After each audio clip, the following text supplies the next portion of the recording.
Friday. What a week it's been. We've got a great episode for you all today. As always, my name is Philo. Bishop is out sailing the waters in Charleston, South Carolina, right now. So he is away from his phone. We've got Jared, the co-host, producer, the man behind the info with Motorsports. Jared, welcome to the stage. Jared, thanks for having my back today. We've got a great conversation with D Orlando Racing. We got the boys on stage. We got excited for this conversation today. So, folks in the audience, if you have any questions for them, feel free. Ping me in Discord, text me, jump on Spaces, whatever. Let's get it. How you doing, Jared? I'm good, brother. I'm good. Appreciate you guys having me on. I know I get to fill in for Bishop here. Yeah, it's exciting. I mean, we know you can keep up, so that's why you're here, all right? Well, we got a little bit of an NFT market update. I'll give that because Jared doesn't like NFTs. No, I'm just playing. He's learning. If you guys heard a couple episodes ago on the podcast, we got some blooper reels coming out from that one, so that's a good one. VCon ticket holders can burn their tickets to receive VFriend and Snoop Dogg passes. VCon's going on the week before the Indy 500, so if you're out there, you might as well stay for another week. MoonPay. I don't know if you guys know what MoonPay is. A lot of celebrities use it to buy their NFTs.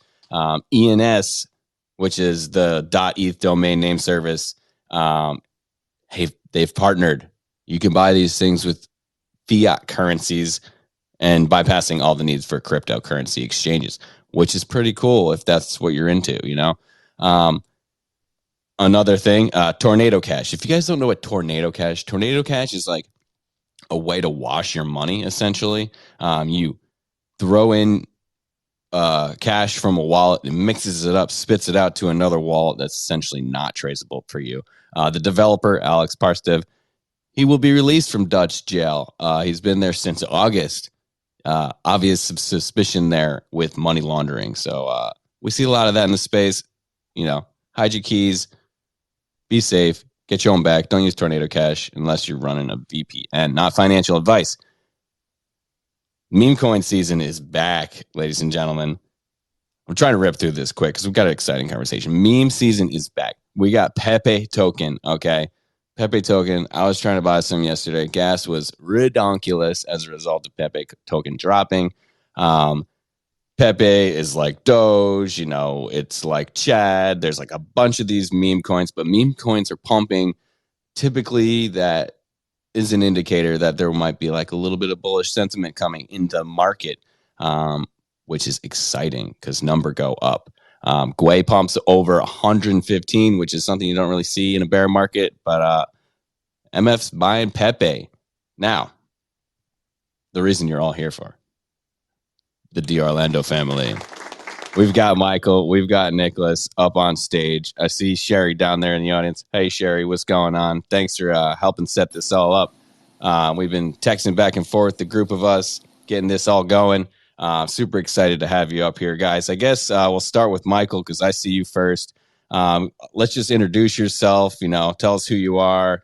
Tell us a little bit about yourself. Then we'll pass it over to Nicholas, and then we'll run it down from there. We got a few questions for you guys today. All right, thank you. You guys can yes, hear me, sir. right? Loud and clear. You doing all right today, bro? All right. Yeah, I'm doing all right.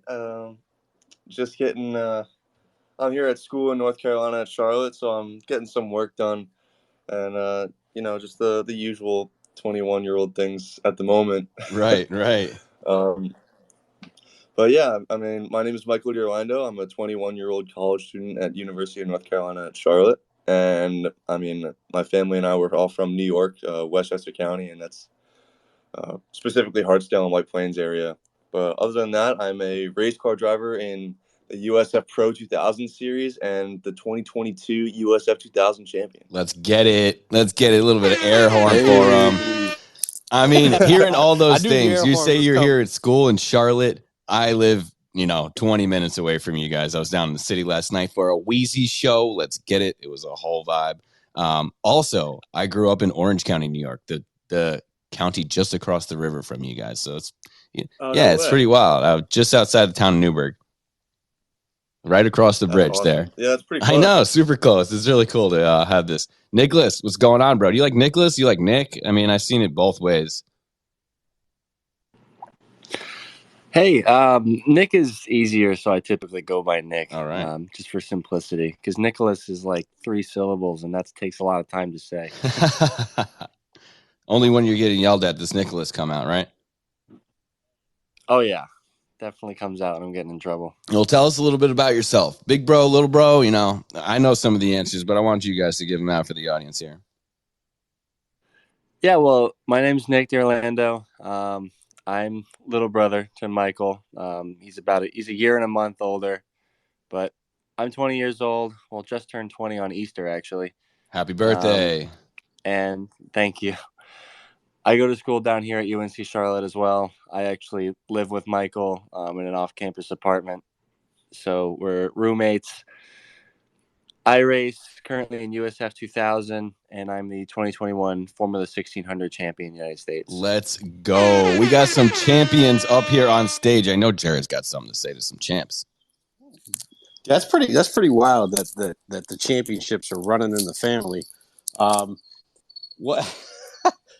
How does that dynamic work? Because I know I played competitive sports growing up. My brother played as well, but he never really played on the same level as me. So I always see like the the football families. Bro, you're rugging a little bit. The games. Oh no! Can you hear me now? I can hear you now. Yep. All right. So you go and you see like the Watts and the Kachucks in like hockey and football and stuff like that. What's it like to have like, go to a racetrack and know that you're both going to race that weekend? It's a pretty awesome feeling.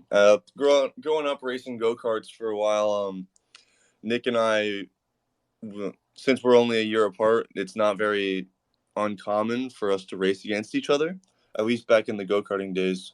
So we do at least a year or 2 years racing against each other, and then I'd make the step up to a faster cart, because those were more typically based on how old you were. But it's been a little bit of a blessing, because having a brother in racing is almost like having a full-time teammate.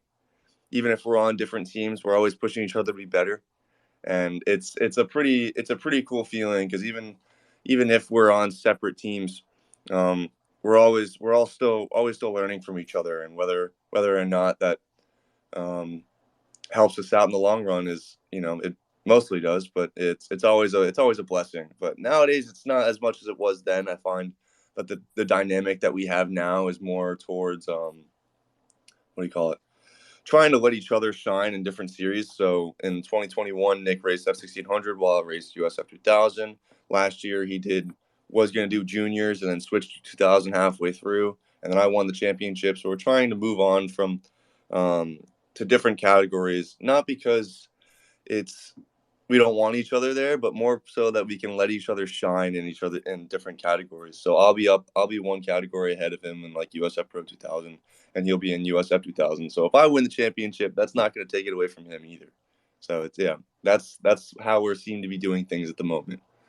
I mean, it's pretty cool. That seems to be a pretty functional way to go about it, though. It's I think nobody wants to talk business side of racing, but overall it helps the business side of racing, marketing yourselves, giving each one the ability to have that limelight and shine. So that definitely makes a lot of sense. I think it's really cool. So I grew up, I'm the oldest of 4. My youngest brother's 3 years younger than me, twins in the middle, so we're all pretty, like 18 months or less apart. And when it comes to the gaps, we played soccer as a family. And like when my brothers were on the field with me, it was just like we had the connection. That's a team sport, whereas karting is, you're going for your own. But like on track, what kind of awareness do you guys have as siblings, like in the younger ages? And what does that look like, that dynamic? Do you kind of like I could just pass him the ball without even seeing him or looking, I just know he'd be there type of thing?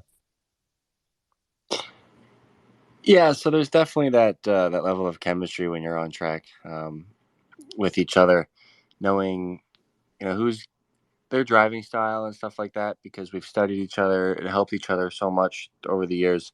We basically could, get in the car behind the other and know exactly what he's going to do in front of me. So the level of predictability is insane, which, yes, can help us learn from each other and go faster as well. But in competition, definitely helps us understand each other's weaknesses and take advantage of them. So, Oh yeah. There's a give and take. If like we've done in karting before at places like Homestead, or we've finished races 1-2, because we've been able to just work together better than anybody else and communicate. Obviously we can't talk to each other, but brothers have this level of communication that goes way beyond words. So there's a lot of races where we've won 1-2 and then left it up to the end to battle it out, and it's always a good fight because we know each other relatively well, I'd say, on track, and we can take advantage of those small mistakes or things that we know that they're going to have a habit to do.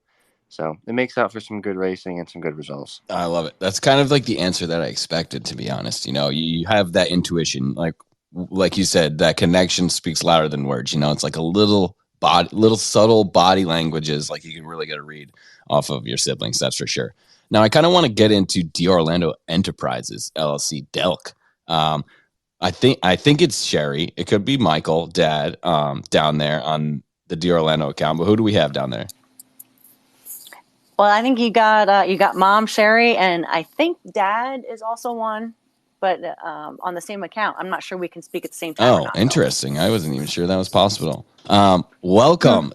So you guys formed this in 2009, Mom and Dad, to meet the ever-growing needs of the partners, sponsors, developing the kids in their driving careers. Like, what is that like, building a family business around racing? Because we know how intense and insane and hectic racing can be. Like, this is what you guys do. I want to hear a little bit about that. I think our audience would love to hear it as well.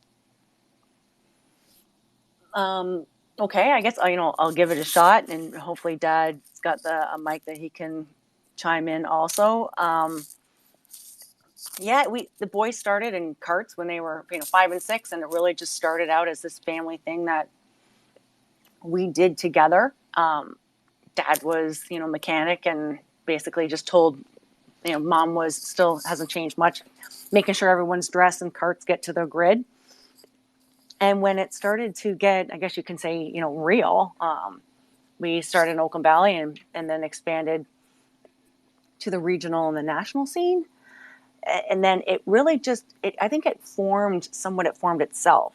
We learned very quickly the dynamics that were required and the business side that was really required to have two extremely competitive and talented drivers in the sport that didn't have the funding or the family name, you could say, that would come with it to help get up the ladder. So we realized that the importance of building business relationships and working with partners and sponsors and learning over the course of the years what partners and sponsors were looking for in order to get that support and keep Michael and Nick in a go-kart or now you can say in a car, that the dynamic it kind of built itself in the direction that it was required.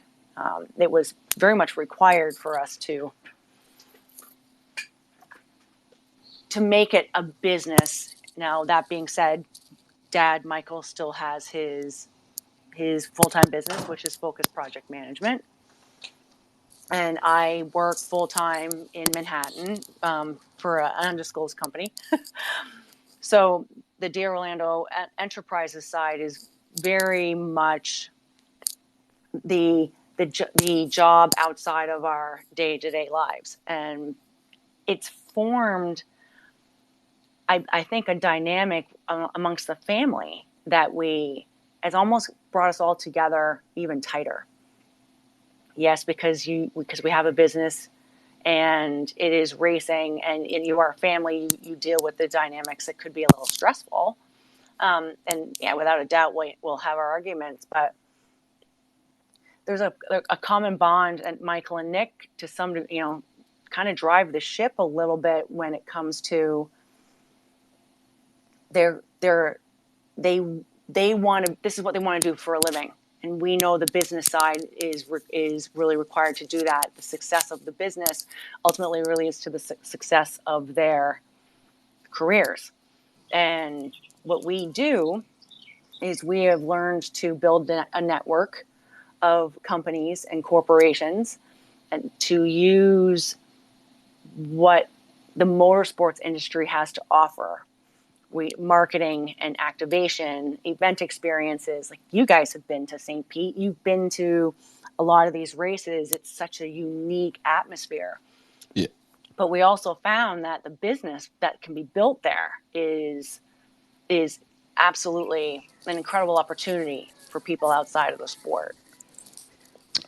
Would you? So, I have a quick I guess question. it's Yep. Can would you? I know you have the two sons, and they're both racing. That probably led to a quicker decision to make it more of a business. But would you advise people, if it was only one person, would you advise that one child or something like that would still take the business approach? So in terms of, you meaning if we had two drivers, put one on the business side and one in a car? No, more so like if I had a son that was coming up, and I only have one son. Instead of just marketing my son, whereas it's just like hey, putting them out there trying to race for different teams. You made like an organization or a business where I assume the business gets hired, or is it they're hiring the race car driver? How does that work? I think the business side of racing in motorsports is probably the most important thing, unless you are a driver that already comes from or already has the financial means to get there. So you could say historically, either a family name or a really large bank account.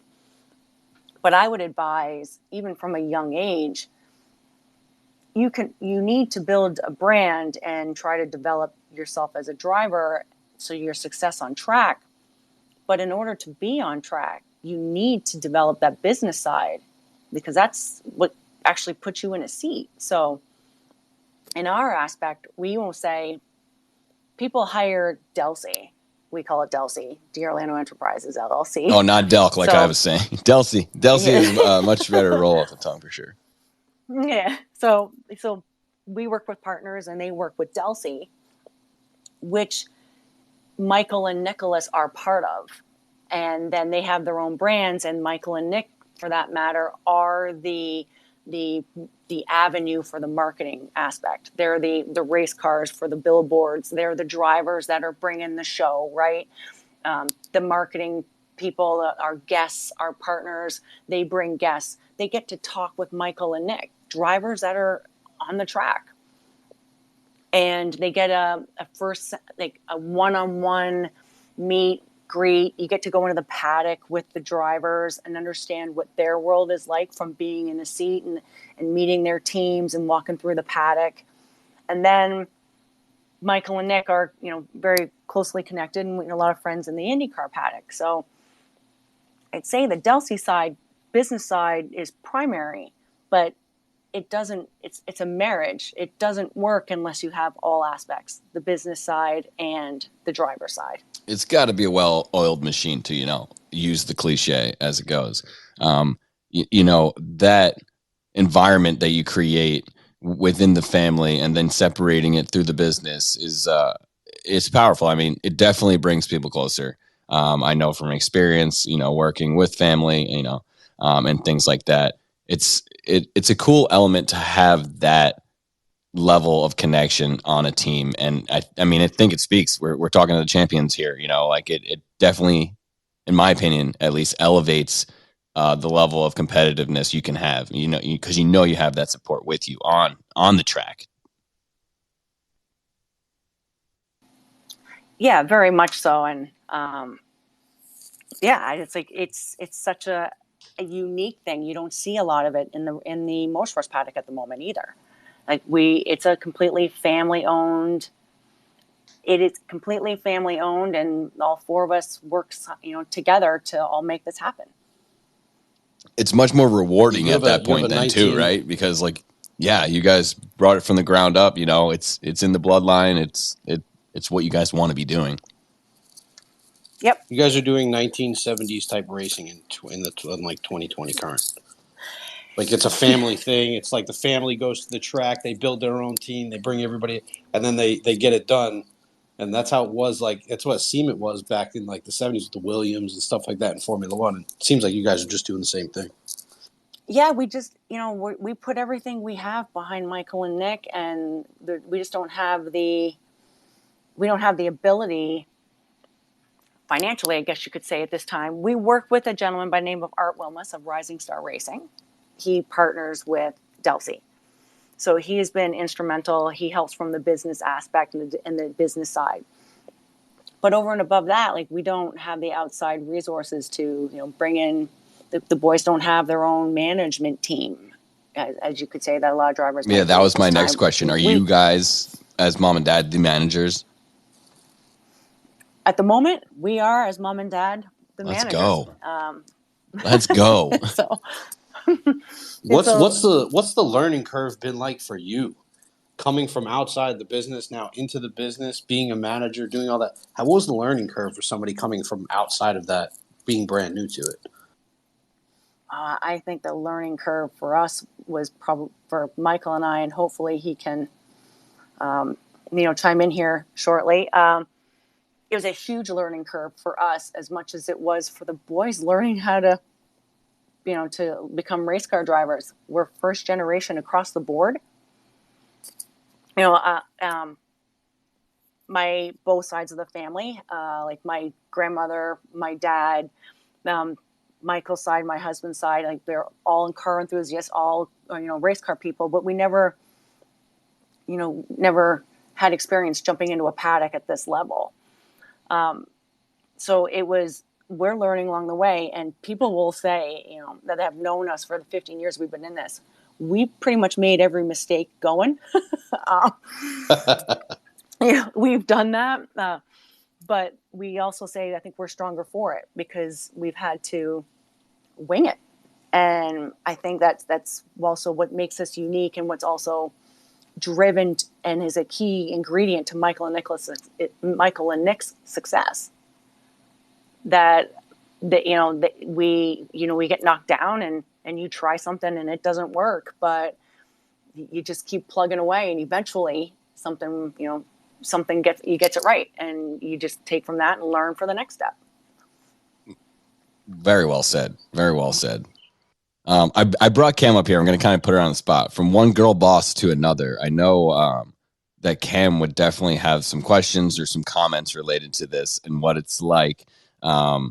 We have our own little family here at Garage, but it's not a blood family like you all. But from one girl boss to another, if Cam is available, I would love to hear her perspective. Oh, hey, I'm here. Let's go. I'd like to welcome the Orlando family to our Twitter Spaces today. Thanks for coming on, and thanks for joining us for the last couple. We appreciate you listening and hanging out and seeing what GarageXYZ is doing.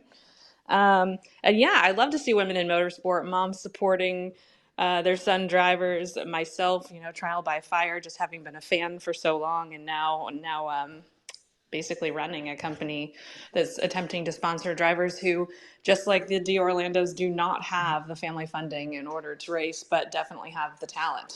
That's kind of the mission here. So I think Mom and I are on the same page. We are attempting to fund drivers who deserve time on the track. I kind of want to ask, from one older brother to another, have we allowed the younger one to get a win every once in a while to keep him happy, or is it second place is it, and that's where you're staying? I can't say I've given him something. It's never free. I find a lot. Nick and I are extremely competitive, even just off the track in daily life. It's just whoever could do anything better, faster, be stronger, and Nick's stronger than me for in a little bit of ways, but he just got more of that build. But either way, it's like in racing, it's always been you got to earn it. So if I'm up front, and I'm not just going to give Nick the win, he's got to take it from me. So And I mom's think not coming honestly, down that's with team orders. no, not between us. And I think and there's been plenty of times that he's done it.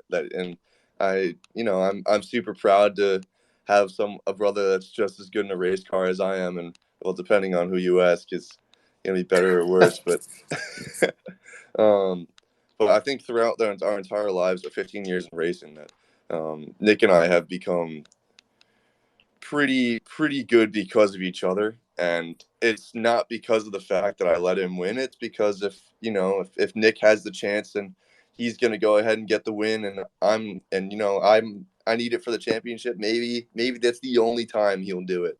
But if it's just a one-off race and there's no championship sort of detriment or hindrance, then it's a race to the finish line. There's been so many times that Nick's beat me outright, and I'll be super proud to say that he's been better than me in a couple of places, but I'm never giving him the win, and he's never given me it either.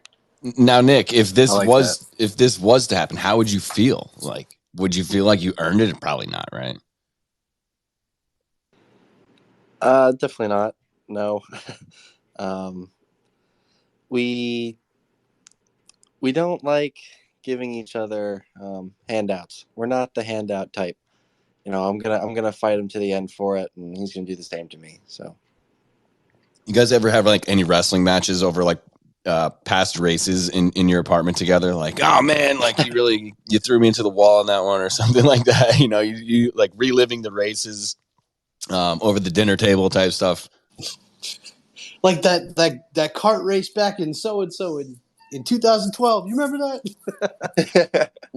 we've Yeah, definitely had some of those conversations that like a scenario happens.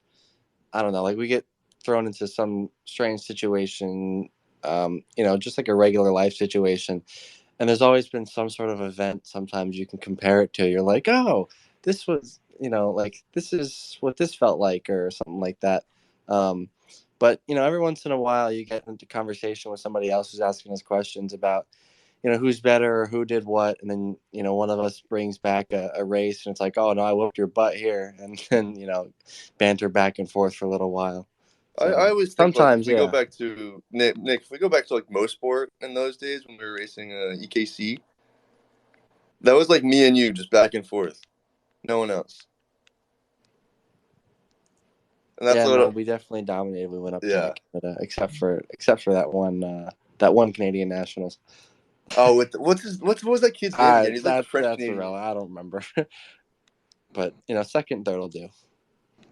Now, I've heard you guys mention some of your sponsors already. Focus Project Management. That's Michael Senior's Rising Star Racing. That helps with marketing.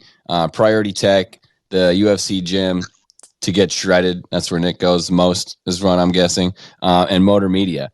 You guys want to like shill any of your partners? You want to explain a little bit about who they are? What they do. Yeah. So just to start off, I'll add the one that you didn't mention. Dino Luzzi energy drink. They're a Italian boutique style energy drink based in the Northeast.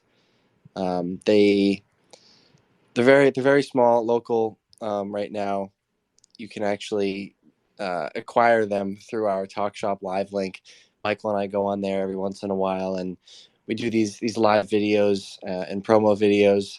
We actually just posted one 2 days ago, and you can support Dino and support us through that link if you buy cases and whatnot. If you guys want to drop any of the links to any of these and the videos and stuff into the comments down there, we'll pin them to the top, and then they'll be saved here on the spaces as well. So whoever is not speaking, if you want to just drop them down in there, we can get it going for you guys.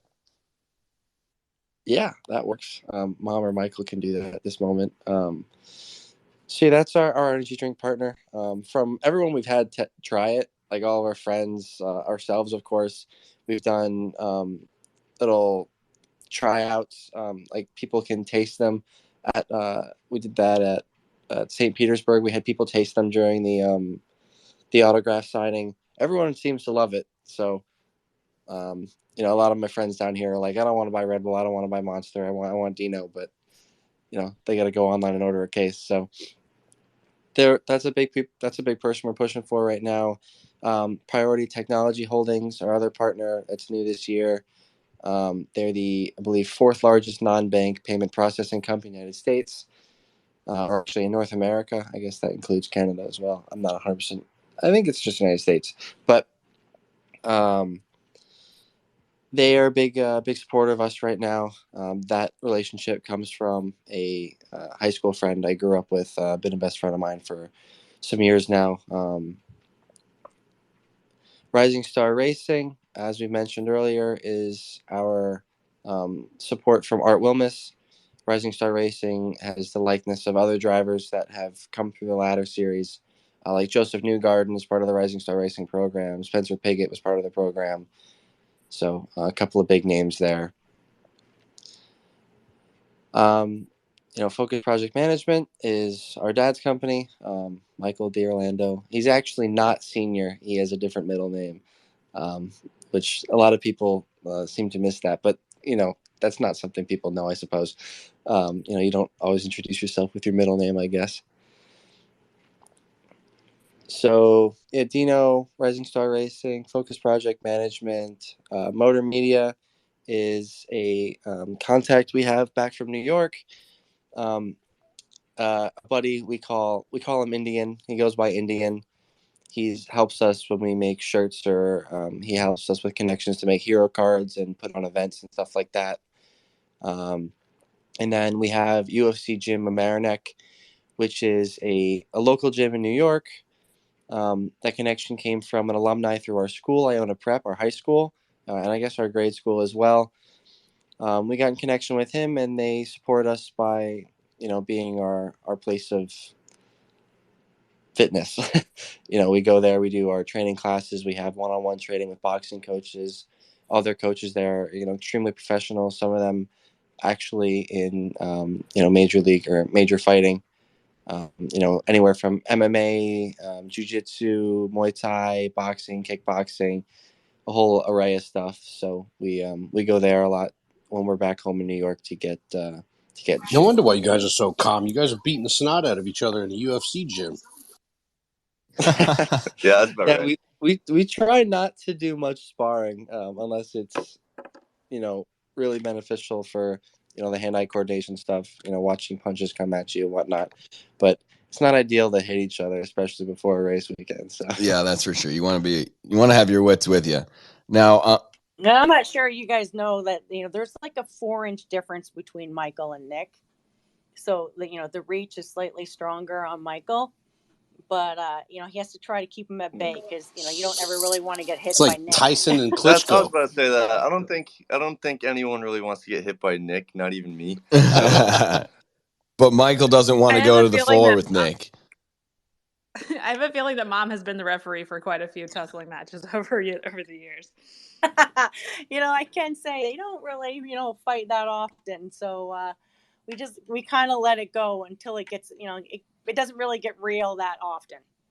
But, once or twice, and usually they were a little bigger, and I'm the small man. I'm the small one in that battle. Like, I'm tall for a woman. I'm, 5'10".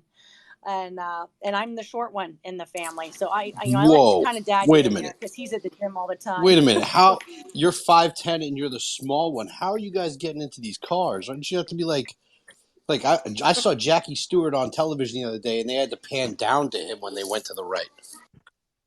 Yeah.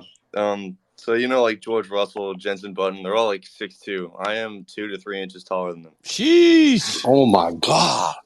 You're definitely the base seat then, yeah, if you are sharing.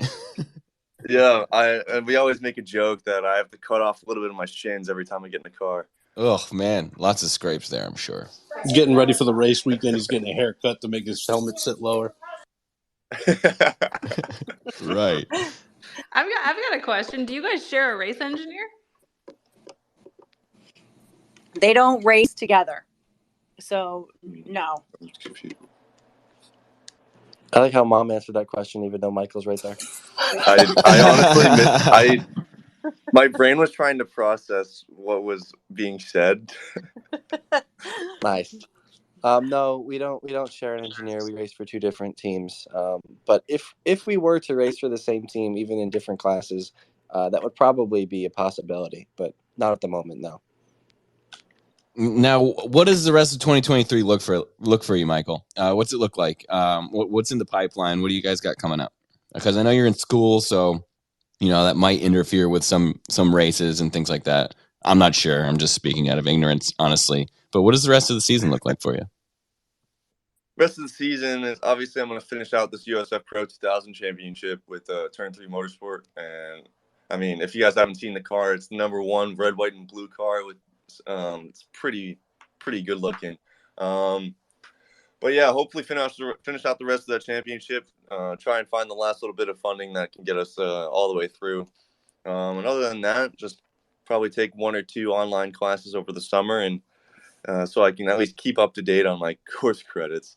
But yeah, and then we'll be full force into next year. I think we're trying to make another step forward, and maybe to Indy next now. It's not like that gets me out every time.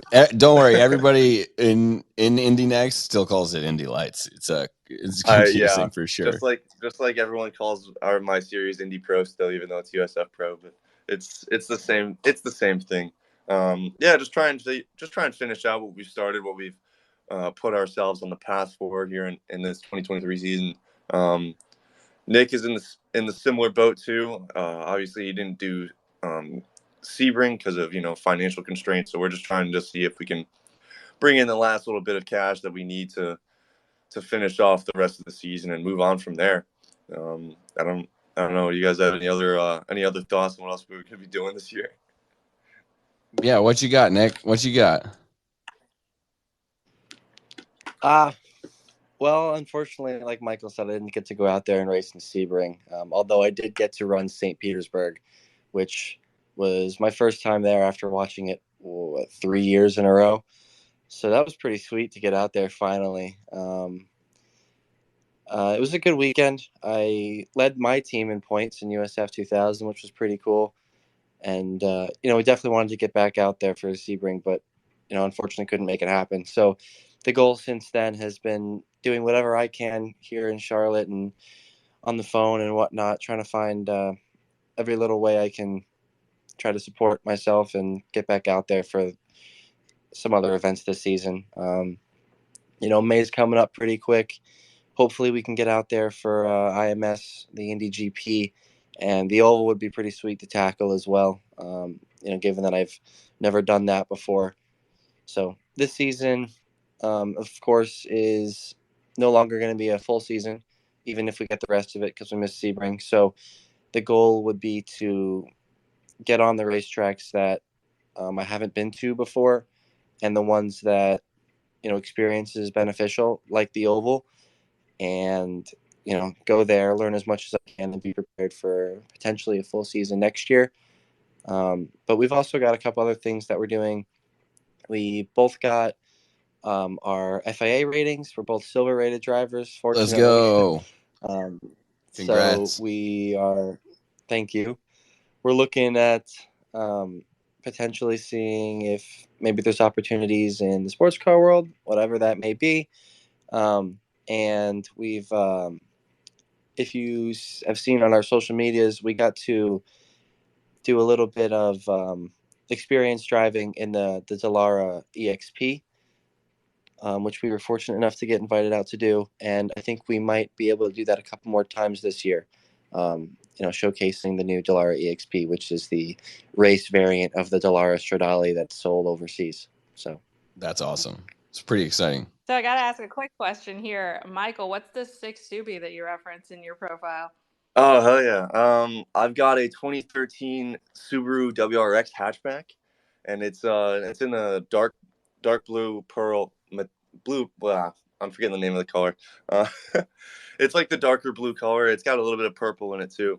But yeah, it's a car that I daily drive, but I also customize it. So what I've got done to it is, back when I first got the car in 2019, it's been I blew up the motor. I got a buddy who had a couple years newer WRX. He blew up the motor, got a new motor, and it ran for a couple more years. And then last week swapped it for the 19 STI.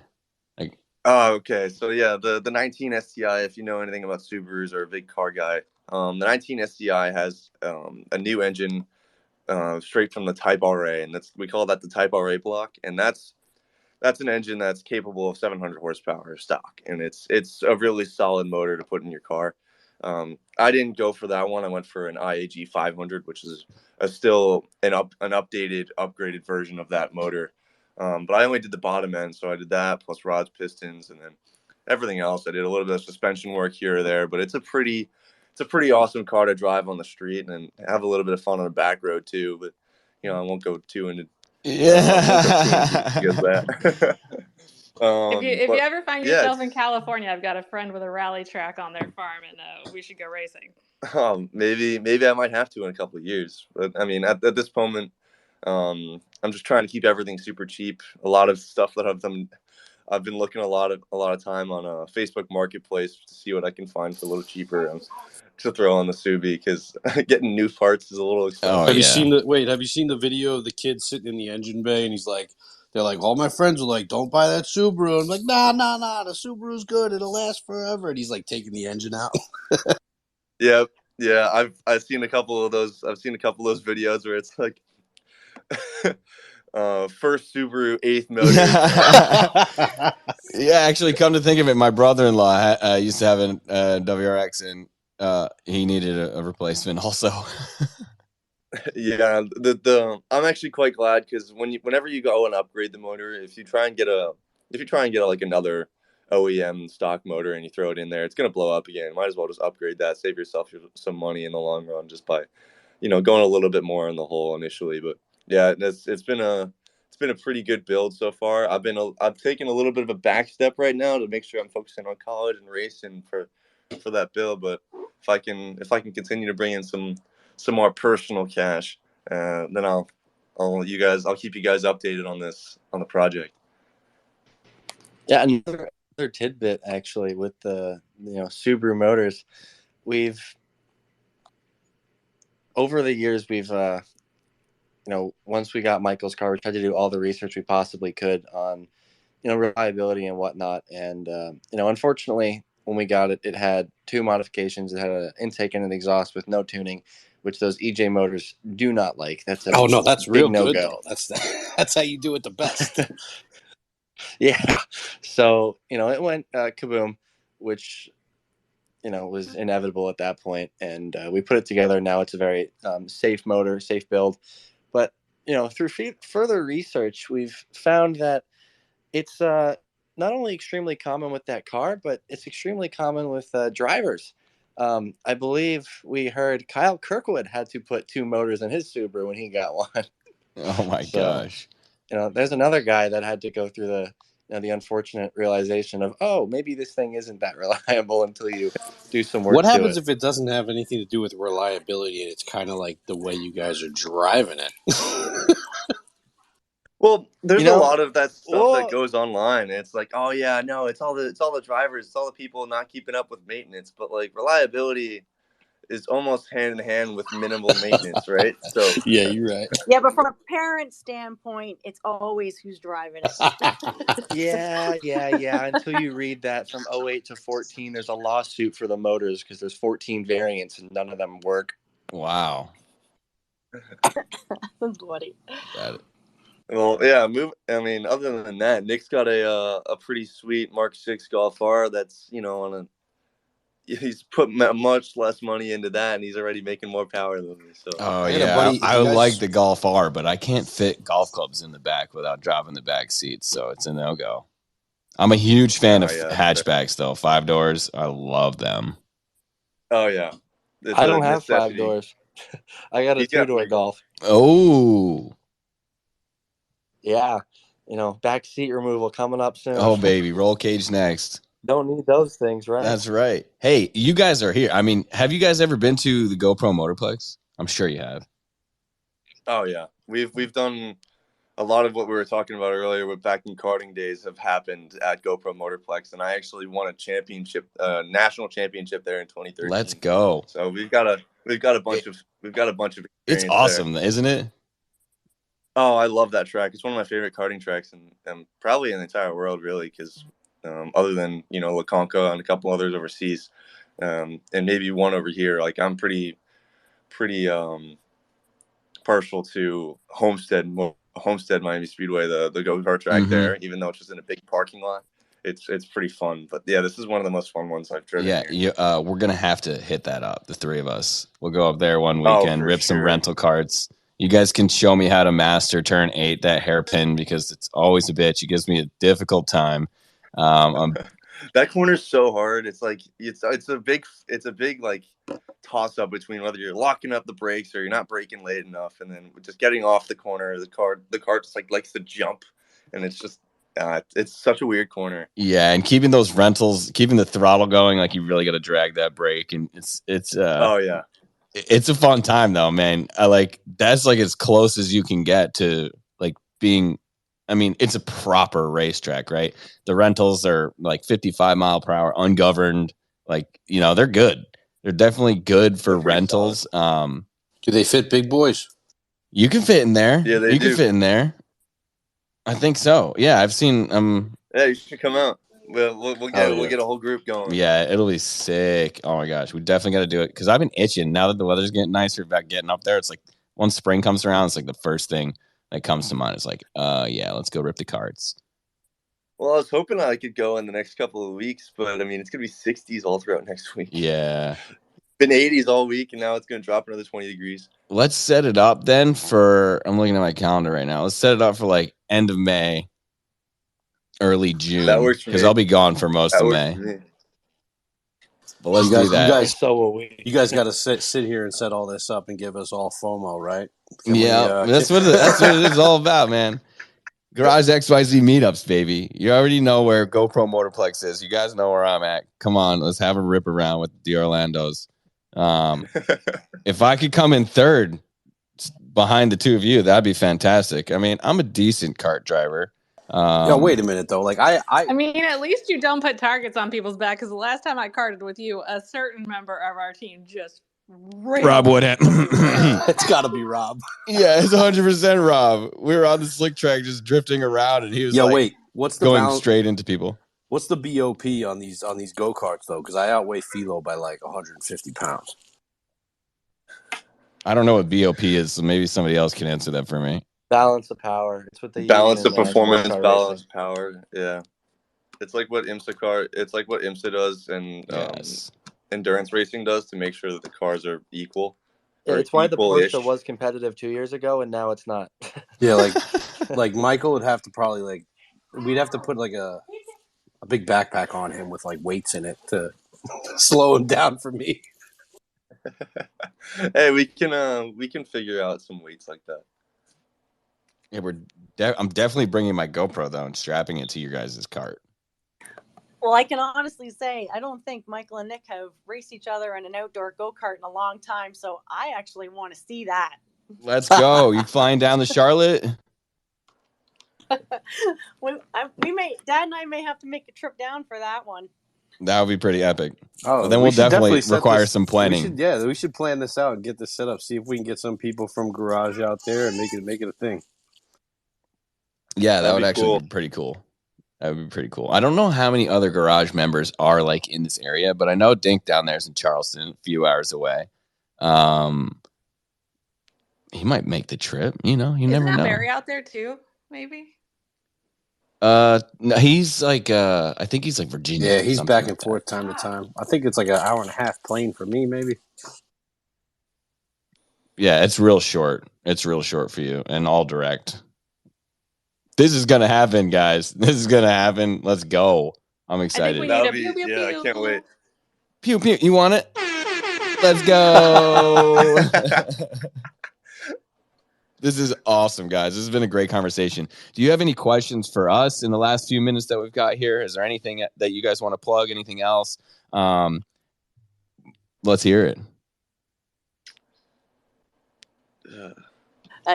I don't really know. I guess Yeah. you can say, I guess the big plug at the moment is, we're working real hard to, keep Michael on the track to go for another championship this season, so he can move up to lights next year or NXT. Sorry, USF Pro Championships. And Nick has done some time in years past and had to sit on the sidelines to watch Michael go, to try to pave the way, which he did. So now our big focus is to try to get Nicholas back on the track so he can be like the first brothers to ever take USF 2000 championships. So that's the big thing for Nicholas. And we're working real hard with partners. So, if you could, we're working closely with Priority Technology Holdings. So if you have any questions, reach out to Priority, reach out to and tell them that Dear Orlando sent you. And, reach out to the guys we work with at Motool.